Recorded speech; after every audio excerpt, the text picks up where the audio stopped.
Assalamualaikum warahmatullahi wabarakatuh. Alhamdulillah. Nahmaduhu wa nasta'inuhu wa nastaghfiruh. Wa na'udzu billahi min shururi anfusina wa min sayyiati a'malina. May yahdihillahu fala mudilla lahu wa may yudlil fala hadiya lahu. Wa asyhadu an la ilaha illallah wahdahu la syarika lahu wa asyhadu anna Muhammadan 'abduhu wa rasuluhu amma ba'd. Ya ayyuhan nas ittaqu rabbakum alladhi khalaqakum min nafsin wahidah wa khalaqa minha zawjaha wa batta minhuma rijalan katsiran wa nisaa'a wattaqullaha alladhi tasaaluna bihi wal arham innallaha kana 'alaykum raqiba. Ya ayyuhalladzina amanu ittaqullaha haqqa tuqatih wa la tamutunna illa wa antum muslimun.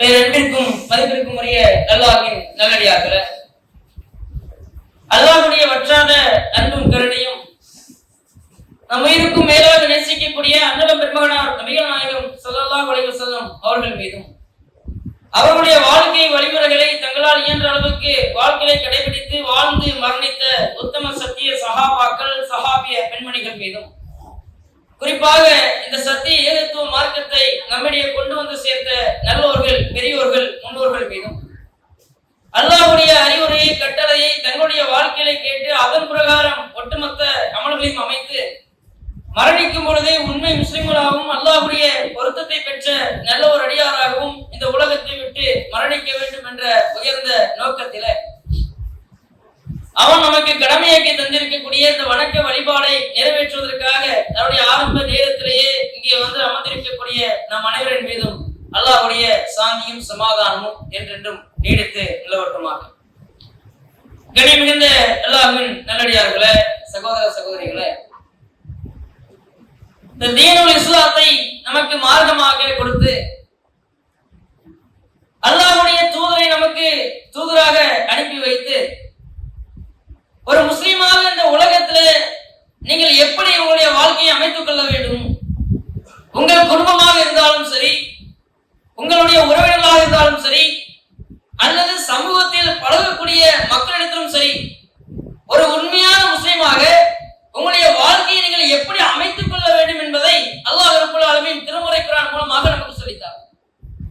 கண்ணியம் மிகுந்தவர்களே, வணக்கம் என்று சொன்னால் தொழுகை, நோன்பு, ஜக்காத், ஹஜ் என்பதோடு மாத்திரம் நின்று விடாமல் நீங்கள் பொய் பேசக்கூடாது, புறம் பேசக்கூடாது, அநியாயம் செய்யக்கூடாது, விபச்சாரம் செய்யக்கூடாது, ஏழையுடைய சொத்துக்களை அபகரிக்க கூடாது, அனாதையுடைய சொத்துக்களை அபகரிக்க கூடாது என்ற ஏராளமான பல கண்டிஷன்களையும் அல்லாஹ் என்ன பண்றான், நமக்கு சேர்த்து வழங்கியிருக்கிறான்.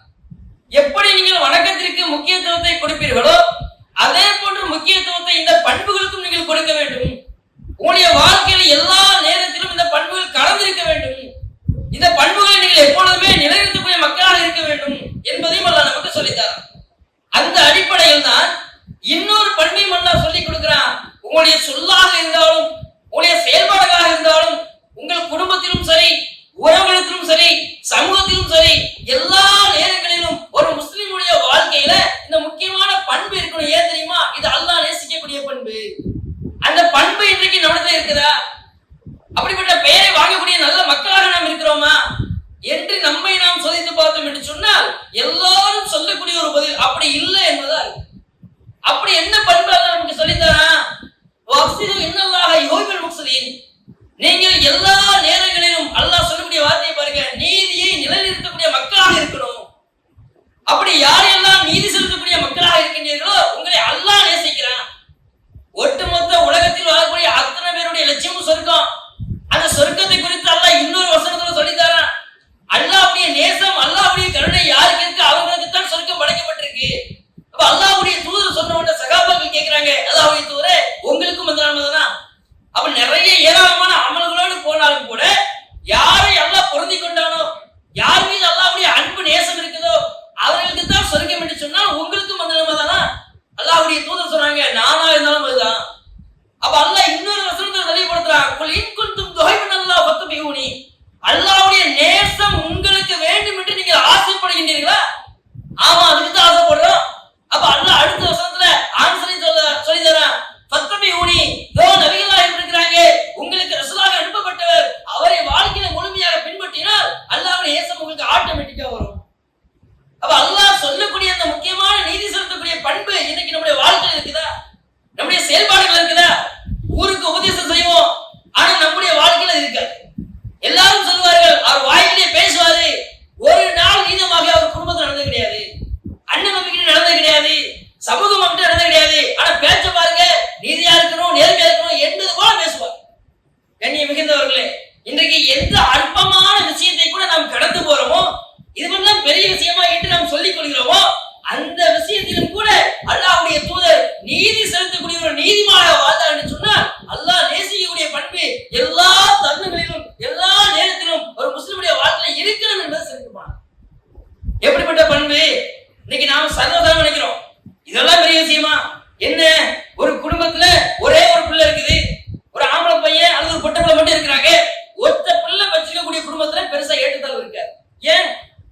இருக்கும், ஒரு 2 வருஷம் கழிச்சு இன்னொரு பிள்ளை வந்துடும்.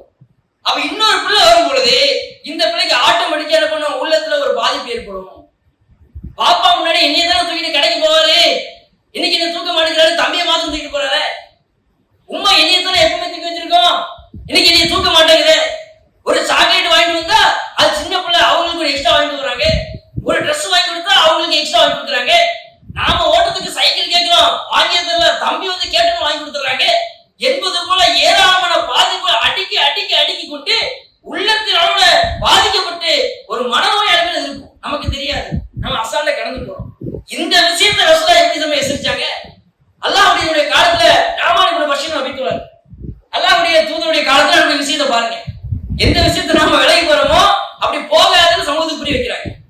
ராமானிபுர பஷீர் அவருடைய வாப்பா பஷீர் என்ன பண்றாங்க, இந்த நோமானுக்கு ஒரு கிஃப்ட் ஒன்று கொடுக்குறாங்க. தன்னுடைய பிள்ளை ஒரு அன்பளிப்பை கொடுக்குறாங்க. அன்பளிப்பை வாப்பா கொடுத்த உடனே பிள்ளை வாங்குறாரு. உம்மா ஏத்துக்கல. உம்மா சொன்ன வார்த்தை தெரியுமா, அல்லாஹ்வுடைய தூதர்கிட்ட வாங்க, இந்த விஷயத்தை ரசூலுல்லாஹ்ட்ட சொல்லிட்டு அதுக்கு பிறகு நீ வாங்கிக்க. இது ஒரு வழக்குன்னு ரசூலுல்லாஹ்ட்ட வருது. நமக்கு பெரிய விஷயமா தெரியாது. என்னங்க ஒரு வாப்பா பிள்ளைக்கு சின்ன விஷயம் தானே, கிஃப்ட் கொடுக்க கூடாதா நாம நினைச்சு போயிருவோம். அல்லாஹ்வுடைய தூதருக்கு ஒண்ணும் புரியல. அப்ப ரசூலுல்லாஹ் கேக்குறாங்க பஷீர்ட்ட, என்ன விஷயம்பா? ஒரு கிஃப்ட் கொடுத்தங்க, அதுக்கு என் ஒய்ஃப் ஒத்துக்கிற மாட்டேங்க, உங்களை சாட்சி வச்சு கொடுக்க சொல்றான். அப்ப ரசூலுல்லாஹ் கேக்குறாங்க, பஷீர் அவர்களே, உங்களுக்கு நோமான் மட்டும்தான் பிள்ளையா, வேற பிள்ளைங்க இருக்கிறாங்களா? இல்ல வேற பிள்ளைகளும் இருக்கிறாங்க. அப்ப அல்லாஹ்வுடைய தூதர் கேக்குறாங்க, இவருக்கு மாத்திரம் பரிசு பொருள் கொடுத்தீங்களா, மத்த பிள்ளைகளும் கொடுத்தீங்களா? இல்ல இவருக்கு மாத்திரம் தான் கொடுத்தேன். அல்லாஹ்வுடைய தூதருடைய முகமெல்லாம் மாறுது. இந்த சமூகத்திற்கு விதைக்கக்கூடிய ஒரு செய்தியை சொன்னாங்க. அநியாயத்துக்கு சாட்சியை நீ யார்கிட்ட கொடுக்க போறியா, தூக்கிட்டு போப்பான்னு கண்டிச்சாங்க. நீங்க அன்பளிப்பு கொடுத்தாலும் சரி, பிள்ளைகளிடத்துல பாரபட்சம் காட்டாம எல்லாருக்கும் நீங்கள கொடுங்க, எல்லாம் கொடுக்காதீங்க. நீங்க சாரம கடந்து போவீங்க. எவ்வளவு பெரிய வரலாற்று பின்னணியை அல்லாஹ் உங்களுக்கு குர்ஆன் சொல்லி தரா. அழகான வரலாறு என்று யூசுஃபுடைய வரலாறு சொல்லி தரானே. பாப்பா கிட்ட சொல்றாரு யூசுப் நபி, பாப்பா 11 நட்சத்திரம், சூரியன், சந்திரன் எல்லாம் எனக்கு சஜிதா செய்து நான் கனவு கண்டேன். நபியாக தேர்ந்தெடுத்த விஷயத்தை அவர் தெரிந்து கொண்ட பின்பு யாக்கூப் நபி சொல்றாங்க, உங்க அண்ணன் தம்பிகிட்ட சொல்லிடாதாப்பா, சொல்லாம அப்படி வச்சுக்க. ஏன்? அவருக்கு ஆட்டோமேட்டிக்கா பயம் வந்துருச்சு. அந்த அண்ணன் தம்பிகளாம் சேர்ந்து என்ன சொன்னாங்க, நம்மளை விட யூசுப் மீதும் அவருடைய தம்பி மீதும் தான் வாப்பாக்கு பாசம் அதிகமாக இருக்கு. அவர்கள் இருக்கக்கூடிய நாடு வரையில வாப்படுறதுனால நன்மையை சம்பாதிக்க முடியாது, நெருக்கம் கிடைக்காது, பிரியம் இருக்காது. அதனால் அவர்களை கொலை செய்து விட வேண்டும். நாம செத்து போயிட்டோம் சொன்னா, மௌத்தா போயிட்டோம் சொன்னா, வாரிசுரிமை அடிப்படையில நம்முடைய சொத்துக்கள் ஆட்டோமேட்டிக்கா சமுதாயம் பிரிச்சு கொடுத்துரும். அண்ணனுக்கு எவ்வளவு, தம்பி எவ்வளவு, அது ஆட்டோமேட்டிக்கா போயிடும். உயிரோடு இருக்கக்கூடிய நேரத்துல உங்களுடைய பிள்ளைகளுக்கு நீங்க எதை விட்டு போனீங்க? பகைமையவா, குரோதத்தையா, அன்பையா? இன்னைக்கு நம்ம சிந்திச்சு பார்க்கிறோமா? ஒரே வாப்பாக்கு பிறந்த அத்தனை பிள்ளைகள் இருக்கும் போது ஒரு 2 பேருடைய பாசம் மட்டும் வாப்பாக்கு அதிகமா இருக்கிற மாதிரி அவங்க ஃபீல் பண்றாங்க. யாக்கூப் நபி அநியாயம் செய்தான்னு நம்ம சொல்ல வரல. ஆனா மற்ற பிள்ளைகளுக்கு எப்படி உள்ளத்துல சைத்தான் போட்டுருக்காங்க பாத்தீங்களா? நம்மளை விட அவங்க மேலதான் பாசம் அதிகம். அப்ப அவர்கள் இருக்கக்கூடிய நாள் நமக்கு பாசம் கிடைக்காது, பாப்பாவுடைய நெருக்கம் கிடைக்காது. அதனால் யூசுஃபை கொலை செய்ய வேண்டும் அல்லது யூசுஃபை நாடு கடத்த வேண்டும். அதுல ஒருத்தர் சொல்றாரு, அப்படி எல்லாம் செஞ்சிடாதீங்க, கிணத்துல ஏன் தூக்கி போடுவோம், யாராவது தூக்கி போவோம். எப்பேற்பட்ட விஷயம் நல்லா சொல்லி கேட்டானே. காண யூசுப் இஹ்வாரிஹி ஆயாத்திலி சாயிலின், யூசுஃபுடைய விஷயத்திலும் அவருடைய தம்பிகளுடைய விஷயத்திலும் உங்களுக்கு படிப்பினை இருக்குப்பா. ஏன் அல்ல நமக்கு சொல்லணும்? அல்லாஹ்வுடைய ரசூல் சொல்றாங்க, அநியாயத்துக்கு இந்த சாட்சியை ஆக்காத, பிள்ளைகளுக்கு பாரபட்சம் காட்டாத, ஏற்றத்தாழ்வு காட்டாத. நீ அசால்ட்டாக சாதாரண விஷயமாக கடந்து போவ. ஆனா பிள்ளைடைய உள்ளத்துல குரோதத்தை ஏற்படுத்தி வச்சிரும். தம்பின்னு பார்க்க மாட்டான், அக்கான்னு பார்க்க மாட்டான். நாளைக்கு அதுதான் பெருசா அவ்வளவுதான் அவனை கொலை செய்யக்கூடிய அளவுக்கு தூண்டும். இவ்வளவு பெரிய வரலாற்று சம்பவத்தை நாம குர்ஆனை ஓதிட்டு என்ன பண்றோம், கடந்து போறோம். நம்முடைய பிள்ளைகளுக்கு பாரபட்சமா நடக்கும். அப்ப குடும்பத்துல நீதி செலுத்தக்கூடியவராக ஒரு முஸ்லீம் இருக்கணும். முதல்ல இங்க இருந்து ஆரம்பிக்கணும். அடுத்து அல்லாஹ்வுடைய தூதருடைய விஷயத்துல இங்க பாருங்க, எப்படிப்பட்ட வாரிசுல வளர்த்துட்டாங்க. உமர் இப்னு கத்தாப் அவருடைய ஆட்சி காலத்துல நடந்த ஒரு சின்ன சம்பவம். இஸ்லாமிய ஆட்சி நடக்கக்கூடிய இடத்துல இன்னைக்கு நம்ம உணர்ந்து பார்க்கிறோம். ஏன் காந்தியடிகள் வந்துட்டு உமருடைய ஆட்சிங்க வரணும்னு நம்ம நினைச்சோம். காலம் கடந்து பல ஆயிரம் வருடங்கள் கடந்து இன்னைக்கும் உமர் அவர்கள் பேசப்பட்டே கொண்டே இருக்கிறார்கள். என்ன காரணம்? இஸ்லாமிய ஆட்சியை அல்லாஹ்வுக்கு பயந்து நீதி செலுத்திய அந்த நிர்வாகம். மதீனால ஒரு இடத்தை குறிப்பிட்ட இடத்தை அப்படியே என்ன பண்றாரு, வேலி போட்டு வைக்கிறாரு. ஜக்காத் வசூலிக்கக்கூடிய இடத்துல ஏராளமான ஒட்டகங்கள் வருது. அந்த ஒட்டகங்கள் எல்லாம் மேயக்கூடிய இடமாக இருக்குது. அதோடு மாத்திரம் ஒரு விஷயத்தை சொல்றாரு, அங்க காவலுக்கு போட்டிருக்கிற எக்காரணத்தை கொண்டும் உஸ்மான் இப்னு அஃபான், யாரு நம்முடைய மூணாவது கலீஃபா, அவருடைய ஒட்டகமோ அப்துர்ரஹ்மான் இப்னு அவுஃப் அவருடைய ஒட்டகமும் இங்க உள்ள வரக்கூடாது. மேய விடாம நீ பாத்துக்க. ஏழ்மையானவர்கள், அடிமைப்பட்டவர்கள், கஷ்டப்பட்டவர்கள், வறுமையில் இருப்போம், இவருடைய ஒட்டகம் வந்து அங்க பிரச்சனை இல்லை, அது மேய்ஞ்சிட்டு போட்டோம். பொது இடம், அரசாங்கத்துடைய இடம். இன்னைக்கு நம்ம புறம்போக்குலாம் சொல்லல அது மாதிரி. ஆனால் இவர்கள் 2 பேருடைய ஒட்டகம் வரக்கூடாது. உமர் அவர்கள் சொன்னார்கள், இது பெரிய அநியாயமா இல்லையா? நமக்கு தோணும் அநியாயம். என்னங்க இது? உஸ்மான் எப்படிப்பட்டவரு, அப்துர்ரஹ்மான் எப்படிப்பட்டவரு, எவ்வளவு தியாகத்தை அந்த மார்க்க செஞ்சிருக்காங்க. அங்கிருந்து ஹிஜ்ரத் பண்ணி வந்திருக்காங்க, முஹாஜிரா இருக்கிறாங்க, மார்க்கத்துக்கு அள்ளி கொடுத்தாங்க. எல்லாம் இருந்தாலும் சரிதான். என்ன காரணத்திற்காக உமர் அவர்கள் அப்படி சொன்னாங்க தெரியுமா? இந்த ஜக்காத்தை வசூலிக்கக்கூடிய அந்த ஒட்டகம் மாத்திரம் இடத்துல வரலன்னு சொன்னா, இந்த மதீனாவுல இருந்து ஒரு ஜான் இடத்தை கூட நான் வளர்ச்சி வெளிப்படுத்த மாட்டேன். இது ஒரு நிர்வாக திறன், ஒரு தூய்மையான அரசியல். இன்னைக்கு ஒரு கவுன்சிலர், ஒரு பிரசிடென்ட் 5 வருஷம் இன்னைக்கு பதில இருந்து அவருடைய சொத்து மதிப்பு எவ்வளவு கூடியது? பல ஏக்கர் இடத்தை வளர்ச்சி போட்டு. ஒரு ஆட்சியாளர் என்ன பண்றாரு? ஒரு ஜான் இடத்தை நான் எடுத்துக்க மாட்டேன். ஏன்? இந்த பூமி மதீனா மக்களுடைய. ஜாகிரியா இருக்கும்போது அவங்க இங்கதான் போறாங்க, இந்த மண்ணுக்காக, இந்த இடத்துக்காக. இஸ்லாத்துக்கு வந்த பின்பும் இதை காப்பதற்காக போராடினாங்க. நான் ஏன் ஒரு பிரதிநிதியா இருக்கும்போது அந்த இடத்தை வளர்ச்சி போடுறேன்னா, அந்த ஒட்டகங்கள் மேய்வதற்காக மாத்திரம் தான், வேற எந்த இடமும் கிடையாது. ஆனால் உஸ்மான் அவர்கள் ஒட்டகமோ அப்துர்ரஹ்மான் அவர்கள் ஒட்டகமோ ஏன் வரக்கூடாது தெரியுமா? இந்த ஏழ்மையானவர்களுடைய ஒட்டகம் வரக்கூடாது, அது பிரச்சனை இல்லை. அவருடைய ஒட்டகங்கள்லாம் நிறைய இருந்துச்சுன்னா எல்லாம் சாப்பிட்டு போயிட்டு இன்னும் கொஞ்சம் பஞ்சம். அப்படி பஞ்சம் வந்து இவர்களை விரட்டி விட்டாச்சுன்னு சொன்னா வேற மேய்ச்சல் வாங்குறதுக்கு யாரும் வசதி இல்லை, அல்லது பொருளாதாரம் இல்லை. ஒட்டகம்லாம் செத்து போயிருச்சுன்னா மறுபடியும் என்கிட்ட தான் வருவாங்க, ஏன்னா நான் தான் கழிக்க வரேன். அப்படி ஒரு நிலைமை வரக்கூடாது. ஆனால் உஸ்மானுடைய ஒட்டகமோ அப்துர்ரஹ்மானுடைய ஒட்டகமோ செத்து போச்சுன்னா பெருசா கணக்குல, ஏன்? பொருளாதாரம் இருக்கு. இதே போன்ற இடத்தை வாங்கக்கூடிய அளவுக்கு அவருடைய பொருளாதாரம் இருக்கு, இட வசதி இருக்கு. அதனால் அவர்களுடைய ஒட்டகம் உள்ள வரக்கூடாது, ஏழ்மையான ஒட்டகம் உள்ள வரலாம் என்று நான் சொன்னேன். இப்படி எல்லா நேரத்திலும் என்னுடைய வாழ்க்கையில, என்னுடைய சொல்லுல, என்னுடைய செயல்பாடுகள நீதி இருக்குதா என்று ஒவ்வொரு நாளும் நம்ம நம்முடைய வாழ்க்கையை செதுக்கிட்டே இருக்கோம். அல்லாஹ்வுடைய ரசூல் ஒரு சின்ன விஷயம், குடும்பத்துல இன்னைக்கெல்லாம் பெருசா கூட்டு குடும்பமாக சாப்பிட பழக்கம் கிடையாது. ஏன்னா எல்லாருமே தனித்தனி ஃபேமிலியா இருக்கும். ஒருவேளை நம்ம சொந்தக்காரங்க வந்துக்கிறாங்க, எல்லாம் ஒன்னா உட்கார்ந்து சாப்பிடணும்ன்ற நிலைமைக்கு வந்தா வலது புறத்துல யார் இருக்கிறாங்களோ அவங்களுக்கு தான் முன்னுரிமை. இது ஒரு பெரிய விஷயம் இல்லை. ஆனா இதையும் ரசூல் நீதி சொல்றாங்க.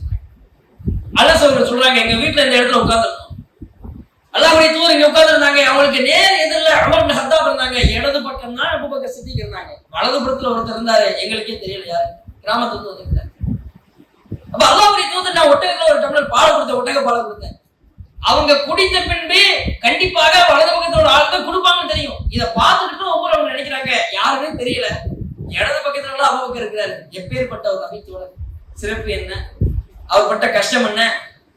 அப்ப அல்லாஹ்வுடைய தூதர் குடித்த அந்த பால் அபூபக்கருக்கு போட்டுன்னு அவர் நினைச்சுட்டு என்ன பண்றாங்க, ரசூலுல்லாஹ் இடது பக்கத்தை கொஞ்சம் பாத்துக்கோங்க, அபூபக்கர் இருக்கிறாரு.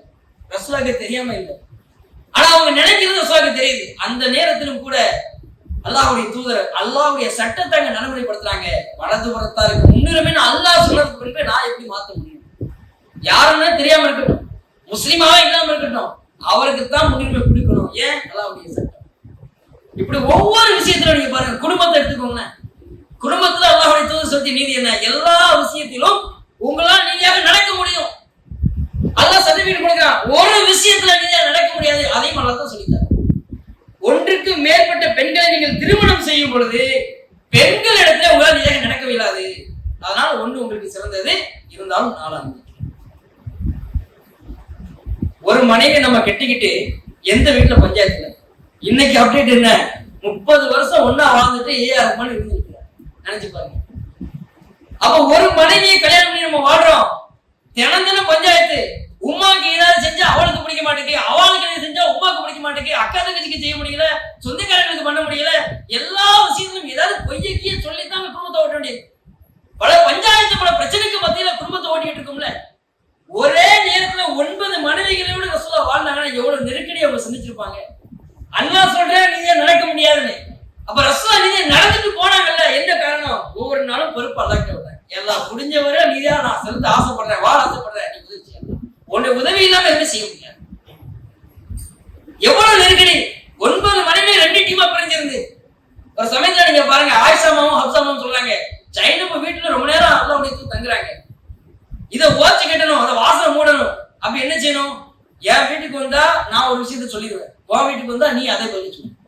நம்ம சொல்ற பதிலு மனசு உடையிற மாதிரி இருக்கணும். அதுக்கடுத்து அங்க போக விருப்பப்படும். என்னதான் இருந்தாலும் இது பொறாமை அடிப்படையில் என்னுடைய கணவனுடைய முழுமையான அன்பு எனக்கு மாத்திரம் இருக்கணும், வேற யாருக்கும் போகக்கூடாது, அந்த எண்ணம் தான் அது. இது எல்லா பெண்களுக்கும் வரக்கூடியதான். இப்ப அல்லாஹ்வுடைய தூதர்ட்ட வீட்டுக்கு வந்து ஆயிஷா சொல்றாங்க, எங்க உங்க வாயில இருந்து ஒரு மாதிரி நாத்தம் அடிக்குது. எந்த கணவனா எடுத்துக்கிட்டானா? ஒரு கோழி கடையில வேலை பார்க்கறான், அவன் அத்தனை வசனம் இருந்துகிட்டு இருக்கும், கோழி நாத்தமும் அந்த பீ நாத்தம் தான் இருக்கு. அவன் வீட்டுக்கு வரான்னா மனைவி எப்படி வரவேற்கணும்? அவன்கிட்ட போயிட்டு மேலதான் நாரதமான் அப்படி தள்ளிப்போ அப்படி மாதிரி வெளிக்கு வந்து அவனுக்கு மனசு எப்படி நினைச்சு. இது போல அல்லாஹ்வுடைய தூதர்ட்ட சொன்ன உடனே ரொம்ப உடஞ்சு போயிடுறாங்க. ஹப்சாமா வீட்டுக்கு போனா அவங்களும் அதே பதில். வல்லாஹி சத்தியமா சொல்றேன், இனி என் வாழ்க்கையில தேனே சாப்பிட மாட்டேன். ஜைனப் வீட்டுக்கு நான் என்ன செஞ்சேன்? தேன் குடிக்க போனேன், அதிகமாக எனக்கு தேன் குடிப்பாங்க, இது குத்தமா? உடஞ்சிட்டாங்க ரசூலுல்லாஹ். அப்ப அல்லாஹ் கண்டிக்கிறான், நபியே உன் மனைவியோட திருப்திக்காக நான் ஹலாலாக்கத்தை ஹராமாக்குவியா? அவங்க ரெண்டு பேருடைய உள்ளமும் கெட்டு போயிருச்சு, என்ன மன்னிப்பு கேட்க சொல்லுங்க. இதான் ஒரு மாசம் உங்க வீட்டுக்கு வர மாட்டேன் ஆயிஷா மட்டும் சொல்லிட்டு போனாங்க ரசூலுல்லாஹ். வரல ஒரு மாசம். உமர் அவங்க பதறாங்க, அபூபக்கர் பதறாங்க, போய் பேசி எப்படியாவது சேர்த்து வச்சிடணும், சிரிக்க வச்சுட்டாங்க ஒரு வழியா. அப்ப அல்லாஹ்வுடைய தூதர் பெரிய ஹதீஸ், டக்குன்னு வெளியில தலாக் சொன்ன மாதிரி விஷயம் வரணும்னு ரசூலுல்லாஹ் வராங்க. 29 நாள் தான் நல்லா போகுது. ஒரு மாசம் வரமாட்டேன்னு கோவத்தில் கணவன் போயிருக்கான். இன்னைக்கு நீங்க சொல்லி பாருங்க, உன்னை பேச மாட்டேன், நீ வரமாட்டேன், ஒரு 4 நாள் போன சுவிட்ச் ஆஃப் பண்ணிட்டு எங்க போன தேவைங்க தேடுவாங்க. போக தெரிஞ்சல வருவார், எங்க போயிருவாரு? அப்படித்தான் சில மனைவி வந்துதான் ஆகணும், நமக்கு வேற போல இல்லை, வந்துதான் ஆகணும் ஒரு வழி. ரசூலுல்லாஹ் 29 நாள் கழிச்சு வராங்க. என்ன சொல்லிருப்பாங்க ஆயிஷா? என்ன அதுக்குள்ள வண்டிய ஒரு மாசம் சொன்னீங்க? ரசூலுல்லாஹ் பாக்குறாங்க 29 நாள் மாசத்துல வந்து ஒரு நாள், அந்த ஒரு நாள் அநியாயமா இன்னொருத்தருக்கு பெயரக்கூடாது. எப்படிப்பட்ட நீதிங்க குடும்பத்துல? அன்பாக இருந்தாலும் சரி, பொருளாதாரமாக இருந்தாலும் சரி, ஏற்றத்தாழ்வு இருக்கக்கூடாது. ஏன் பெண்களிடத்துல முடியாதுன்னு நல்லா சொல்லிட்டான், ஆனா நான் நாளுக்கு காமிக்கிறதுக்கு ஒரு வழி இல்லை. முடிஞ்ச வரல நீதியாக இருக்கு. என்னை அநியாயம் பண்ணிட்டாரு, நீதி செலுத்தாம ஆயிட்டேன்னு ஒரு மனைவி சொல்லிடக்கூடாது. இன்னைக்கு வரைக்கும் நீங்க எந்த கருத்து எடுத்தாலும், எந்த உம்மாமா இருக்கணும் அல்லாஹ்வுடைய தூதருக்கு அநியாயம் பண்ணிட்டாங்க, நீதி செலுத்துன்னு சொல்லவே இல்லை. எவ்வளவு விஷயம். அப்ப இது போன்ற கண்ணியம் மிகுந்தவர்களை நம்முடைய வாழ்க்கையில பட்டியல் போட்டு செதுக்கி வாழணும், நீதி செலுத்தக்கூடிய ஒரு முஸ்லிமாக வாழணும்னு சொல்லி முதல்வர் அல்லாஹும்ம ஸல்லி அலா முஹம்மதின் வ அலா முஹம்மதின் கமா ஸல்லைத அலா இப்ராஹிம் வ அலா இப்ராஹிம் இன்னக ஹமீதும் மஜீத். அல்லாஹும்ம பாரிக் அலா முஹம்மதின் வ அலா அலி முஹம்மதின் கமா பாரக்த அலா இப்ராஹிம் வ அலா இப்ராஹிம் இன்னக ஹமீதும் மஜீத். கண்ணியம் மிகுந்தவர்களே, கடைசியா ஒரு செய்தி சொல்லி முடியும். ஒரு சமயத்துல அந்த 2வது டீம் உம்மு சலமா ஒரு விஷயத்தை பதிவு பண்றாங்க. அல்லாஹ்வுடைய தூதர் வந்தவங்க மத்த மனைவிலாம் சேர்ந்து கம்ப்ளைண்ட் பண்றாங்க, உம்மு சலமா நீங்க பேசுங்க. எப்ப பார்த்தாலும் ரசூலுல்லாஹ் ஆயிஷா வீட்டுக்கு போறாங்கல்ல, தங்குறாங்கல்ல, அப்ப மாத்திரம் தான் சகாபாக்கள் வெயிட் பண்ணி பரிசு பொருளா கொண்டு இங்க கொடுக்குறாங்க. ஏன் நம்மள பார்த்தா மனசுல தெரியலையா? நம்மளா மனைவியாலையா? நம்ம வீட்டுக்கும் கொடுக்கணும், ரசூலுல்லாஹ் நீ சொல்லு. இது ஒரு கம்ப்ளைண்ட் ரசூலுல்லாஹ் சொல்றாங்க. நீங்க என்ன இப்ப பார்த்தாலும் ஆயிஷா வீட்டுல போய் தங்கும் போதுதான் பரிசு பொருள் நிறைய குமிதாம, ஏன் எங்க வீட்டுக்கு கொடுக்க சொல்ல வேண்டியதுதானே? சண்டை போடுறாங்க மனைவி. அல்லாஹ்வை கூட்டி பாக்குறாங்க, பார்த்து ஒண்ணுமே பதில் பேச. இவங்க சொல்லிட்டு வெளியே வந்தாங்கன்னா மத்த குரூப்ல நிக்கிறது ரெடியா. என்ன பேசுனியா? பேசுனேன். என்ன சொன்னா? மனசா வாயை திறக்க மாட்டேங்க, அப்படியே தான் இருக்கிறாரு, விடக்கூடாது. அடுத்த திருப்பு நீ செய்ய, இதே போல பேசு, எதையாவது பண்ணாதான் அங்க நீதி நமக்கு கிடைக்கிற மாதிரி அவங்க நினைக்கிறாங்க. இப்ப ரசூலுல்லாஹ் அடுத்த டைம் உம்மு சலமா வீட்டுக்கு வரும் பொழுது ரலியல்லாஹு அன்ஹா அவங்க அதே மாதிரி சொல்றாங்க, என்ன காது கடிச்சா அன்னைக்கு சொன்னேனா இல்லையா? இப்பவும் ரசூலுல்லாஹ் பாக்குறாங்க, ஒரு வார்த்தை பேசல.